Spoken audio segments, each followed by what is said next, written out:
ہم تیری ہی عبادت کرتے ہیں اور تجھ ہی سے مدد چاہتے ہیں۔ جیسے نماز میں ہاتھ باندھ کر کھڑا ہونا عبادت ہے، لیکن یہی نماز کی طرح ہاتھ باندھ کر کھڑا ہونا استاد، پیر یا ماں باپ کے لیے ہو تو محض تعظیم ہے، عبادت نہیں۔ اور دونوں میں فرق وہی ہے جو ابھی بیان کیا گیا۔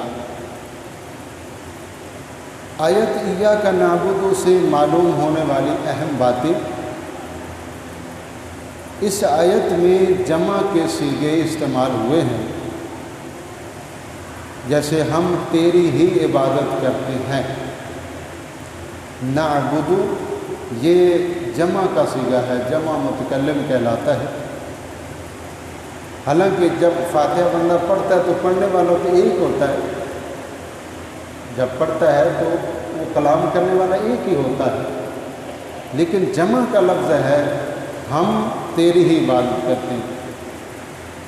اس سے معلوم ہوا کہ نمازیں جماعت کے ساتھ ادا کرنی چاہیے۔ نماز جو ہے اسے جماعت کے ساتھ ادا کرنا چاہیے کہ جب جماعت کے ساتھ ادا کریں گے تو سب ایک ہی وقت میں بیک زبان یہی کہیں گے ایاک نعبد، ہم تیری عبادت کرتے ہیں، یعنی ہم سب مل کر مجموعی طور پر ہم تیری عبادت کرتے ہیں۔ اور دوسروں کو بھی عبادت کرنے میں شریک کرنے کا فائدہ یہ ہے کہ گناہ گاروں کی عبادتیں اللہ تعالیٰ کی بارگاہ میں، کہ اللہ تعالیٰ کی بارگاہ کے محبوب اور مقبول بندوں کی عبادات کے ساتھ جمع ہو کر قبولیت کا درجہ پا لیتی ہے۔ نیز یہ بھی معلوم ہوا کہ اللہ تعالیٰ کی بارگاہ میں اپنی حاجت عرض کرنے سے پہلے اپنی بندگی کا اظہار کرنا چاہیے۔ اب اس کے بعد چونکہ اللہ تعالیٰ سے اپنی حاجت مانگنی ہے تو اس سے پہلے کہہ رہے ہیں ایاک نعبد، ہم تیری ہی عبادت کرتے ہیں، تیری ہی بندگی کرتے ہیں۔ حضرت امام عبداللہ بن احمد نصفی رحمۃ اللہ علیہ فرماتے ہیں عبادت کو مدد طلب کرنے سے پہلے ذکر کیا گیا، کیونکہ حاجت طلب کرنے سے پہلے اللہ تعالیٰ کی بارگاہ میں وسیلہ پیش کرنا قبولیت کے زیادہ قریب ہے۔ یعنی ایاک نعبد و ایاک نستعین، نستعین میں عبادت اللہ سے طلب کرنی، اللہ سے مدد طلب کرنی، تو مدد طلب کرنے سے پہلے اپنی بندگی کا اظہار کیا، تو اپنی بندگی کا اظہار کیا یعنی عبادت کو وسیلہ بنایا، اپنی بندگی کو وسیلہ بنایا، اور پھر دعا کی کہ یا اللہ ہم تو اس سے مدد طلب کرتے ہیں۔ تو اس سے پتہ چلا کہ حاجت طلب کرنے سے پہلے اللہ تعالیٰ کی بارگاہ میں وسیلہ پیش کرنا یہ قبولیت کے زیادہ قریب ہے۔ ہر مسلمان کو چاہیے کہ وہ اللہ تعالیٰ کی بارگاہ میں کسی کا وسیلہ پیش کر کے اپنی حاجت کے لیے دعا کیا کرے، تاکہ اس وسیلے کے صدقے دعا جلد مقبول ہو جائے۔ اور اللہ تعالیٰ کی بارگاہ میں وسیلہ پیش کرنا قرآن و حدیث سے ثابت ہے۔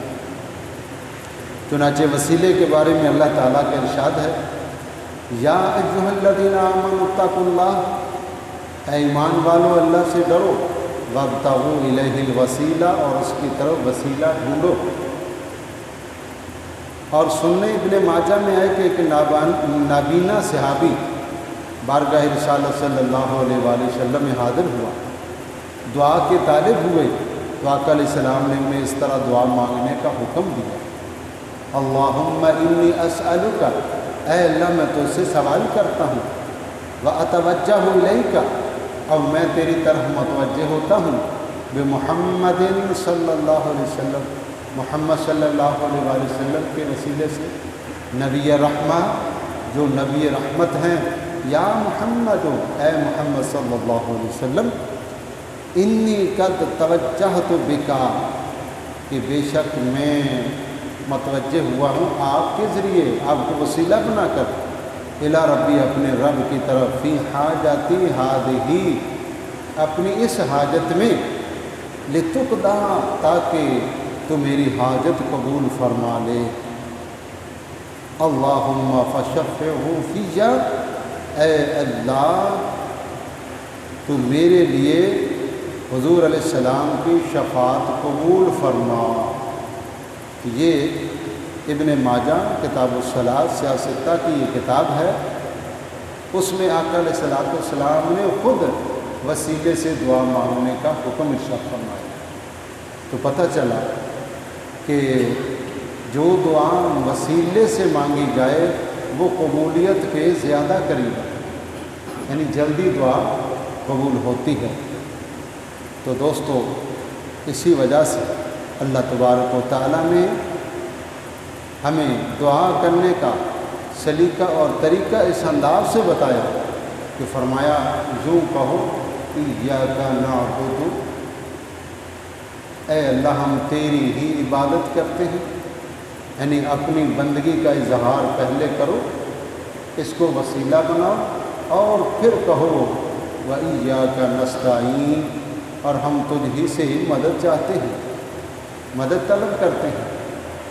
تو اللہ تعالیٰ نے اس صورت کے اندر ہی یہ دعا ہے، یہ اللہ نے خود تعلیم فرمائی ہے، بندوں کے لیے نازل فرمائی ہے کہ میری بارگاہ میں اگر آپ کو کوئی حاجت روائی ہے تو پہلے وسیلہ پیش کریں۔ اس لیے بزرگوں کا آقا علیہ السلام کا وسیلہ پیش کیا جاتا ہے، اور خود آقا علیہ السلام سے بھی یہ ثابت ہے کہ آقا علیہ السلام نے صحابی رسول کو یہ دعا تعلیم فرمائی۔ اور اگر وسیلہ پیش کرنا شرک ہوتا تو آقا علیہ السلام ہرگز کبھی بھی یہ دعا آپ اجازت عنایت نہ فرماتے۔ اور پھر حدیثوں میں آتا ہے کہ اس صحابی نے جیسے ہی یہ دعا مانگی تو ابھی آپ نے ہاتھ چہرے پر پھیرا ہی تھا، فارغ ہی ہوئے تھے کہ اللہ تعالیٰ نے آپ کو بینائی عطا فرمائی، ان کی بینائی واپس آئی۔ اس لیے اگر ہو سکے تو یہ دعا آپ دعائے جو ہے دعائے وسیلہ اسے کہا جاتا ہے، اسے آپ لوگ یاد کر لیں، اور جب بھی دعا مانگیں تو اسی انداز سے، اور جو بھی آپ کی حاجت ہے اسے تصور میں رکھیں، ذہن میں رکھیں، اور وہ حاجت جو ہے نا اللہ کی بارگاہ میں پیش کریں آقا علیہ السلام کے توسل سے۔